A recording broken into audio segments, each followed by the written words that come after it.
Bombay is the city full of life. I am so fond of walking around the streets of Bombay town, admiring the architectural wonders. No matter how crowded it is, but still it attracts me. Yesterday, the 22nd of October 2025, we got such a chance to walk through the streets of Bombay looking at the wonders. We got down at the fort crossing and then we saw this Esplanade house. Now we never knew about such a history of this house.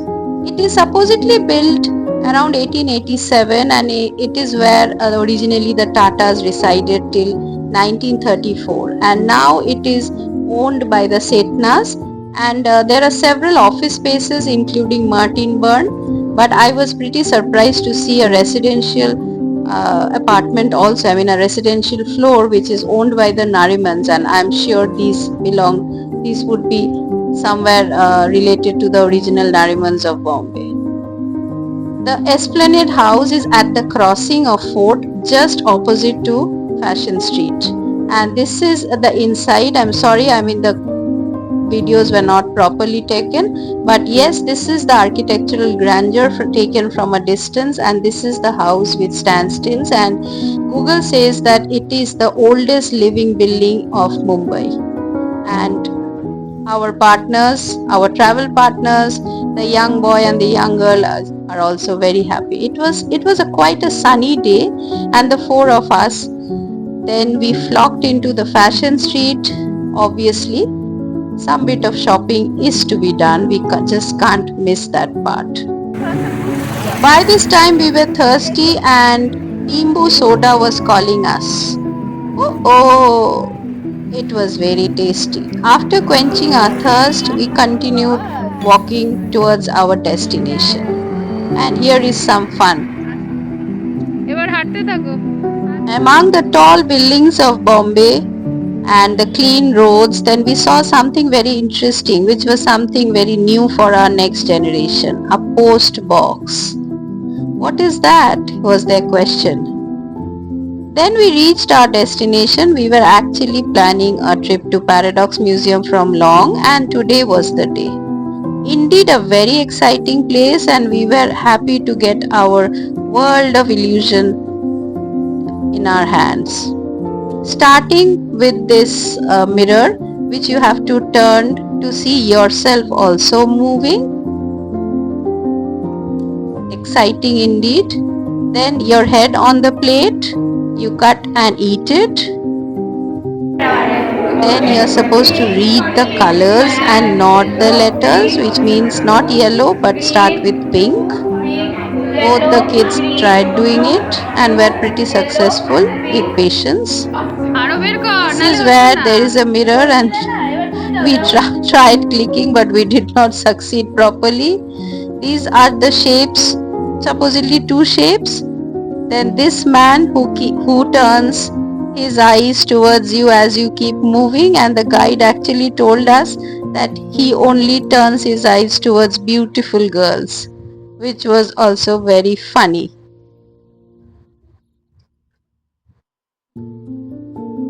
Rian is very excited to see such scientific illusion, and here they are. It is actually a small hall with a lot of lights.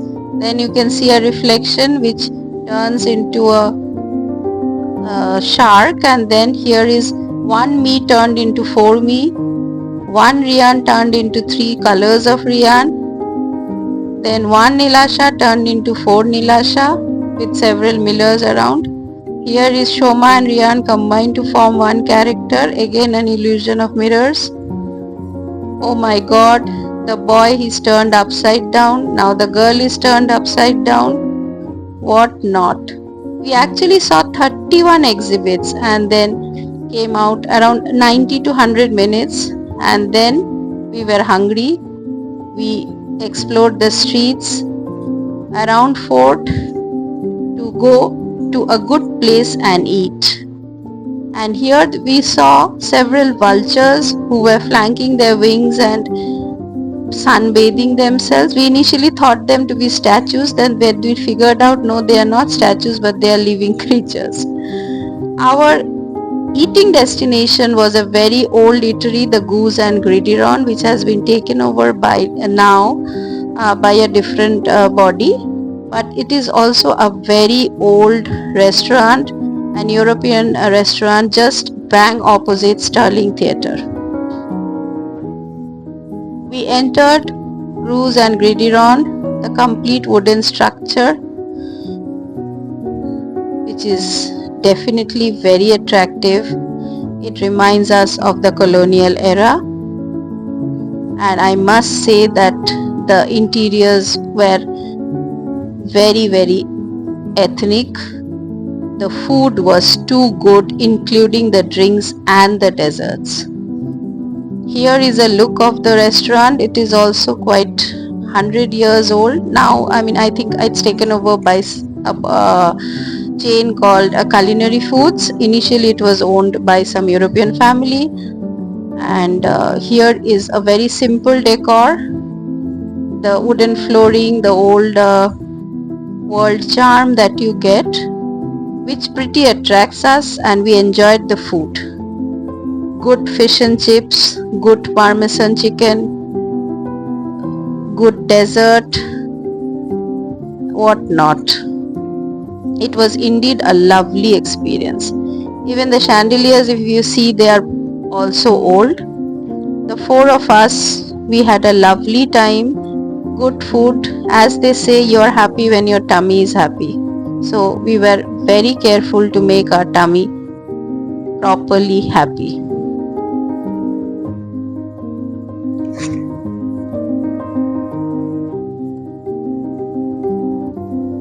The kids were genuinely happy because obviously they were having a lot of fun, and what made them most happy was the dessert, which was sizzling brownie and hot chocolate sauce. Oh my god, that was killing. So overall we had a lovely day. Here is a snippet of the fun they were having, and a look at the food that we ate. Although they took some time to deliver, unlike many crowded restaurants, but I must say that it was worth the wait. Here is the sizzling brownie. We were so busy eating that we did not click any video, just about managed clicking some photos. Finally, with a contented heart, we said goodbye.